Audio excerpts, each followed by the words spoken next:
ஆண்டவரும் இரட்சகருமானே இயேசு கிறிஸ்துவின்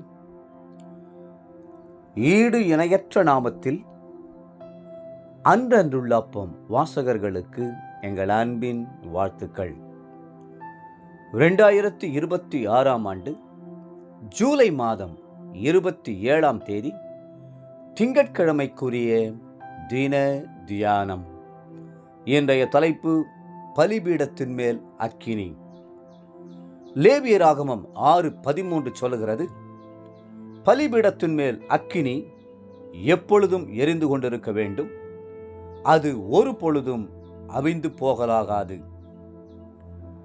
பழைய ஏற்பாட்டில் பலிபீடம்தான் பக்தர்கள் தேவனை சந்திக்கிற இடமாக இருந்தது. பலிபீடத்திலே பலிகளை தகன பலியாக கர்த்தருக்கு செலுத்தும் போது தேவன் அந்த சுகந்த வாசனையை முகர்ந்தார். மகிழ்ச்சியோடு அந்த பலிபீடத்தின் ஜுவாலையிலே இறங்கி வந்து தம்முடைய பிள்ளைகளோடு பேசினார். புதிய ஏற்பாட்டில் நீங்களே கர்த்தருடைய பலிபீடங்களாக விளங்குகிறீர்கள். உங்களுடைய ஆவி, ஆத்துமா, சரீரம் மூன்றையும் தேவனுடைய பலிபீடமாக அர்ப்பணித்து விட வேண்டும். ஜீவ பலியாக ஒப்பு கொடுத்து விட வேண்டும். அப்பொழுது உங்கள் உள்ளமாகிய பலிபீடத்தில் அக்கினி இறங்கும். பழைய ஏற்பாட்டிலே 3 விதங்களில் பலிபீடத்தை கட்டினார்கள். முதலாவது, அது மண்ணினால் கட்டப்பட்டது. இரண்டாவது, உளியினால் செதுக்கப்படாத முழு கற்களினால் கட்டப்பட்டது.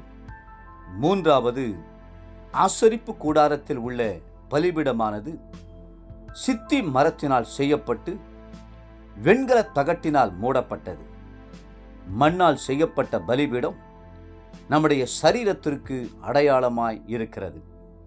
103 சங்கீதம் 14 கற்களினால் கட்டப்பட்ட பலிபீடம் நம்முடைய ஆத்துமாவை குறிக்கிறது. மரத்தினால் செய்யப்பட்டு வெண்கலத்தால் போர்த்தப்பட்ட பலிபீடம் நம்முடைய ஆவியை குறிக்கிறது. இன்றைக்கு ஆண்டவர், மகனே, உன் ஆவி, ஆத்துமா, சரீரத்தை பலிபீடத்தின் மேல் சமர்த்தி விடு, முற்றும் உன்னை அர்ப்பணித்து விடு. இன்றைக்கு நான் உன்மேல் பரலோக அக்கினியை போடப் போகிறேன், அக்கினியால் நிரப்பப் போகிறேன், என் அபிஷேகத்தை அளவில்லாமல் ஊற்றப் போகிறேன். நீ எனக்காக பற்றி எரிய வேண்டும். நான் உன்னில் போடுகிற அக்கினி ஒருபோதும் அணைந்து போகக்கூடாது என்று சொல்லுகிறார். கர்த்தர் உங்களுக்கு கொடுக்கும் பரிசுத்த ஆவியின் அக்கினி விலையேற பெற்றது.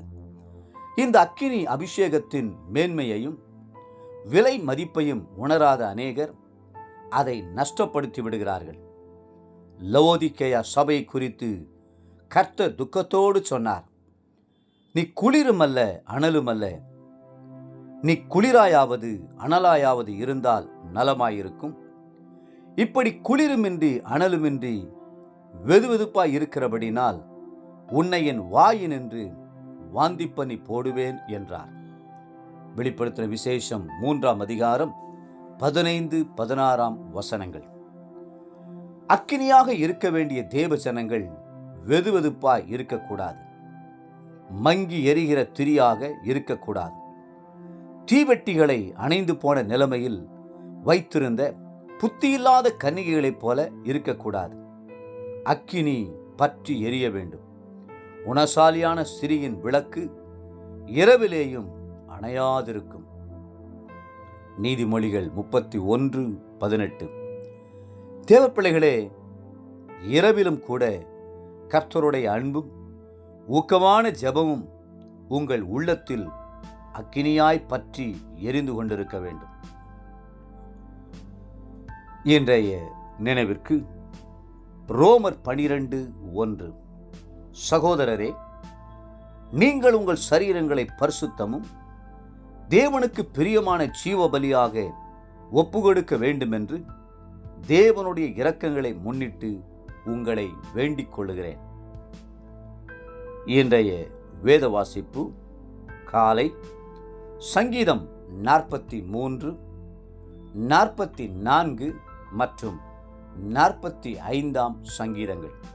மாலை அப்போஸ்தலருடைய நடவடிகள் 27 அதிகாரம் 27 44 முடிய.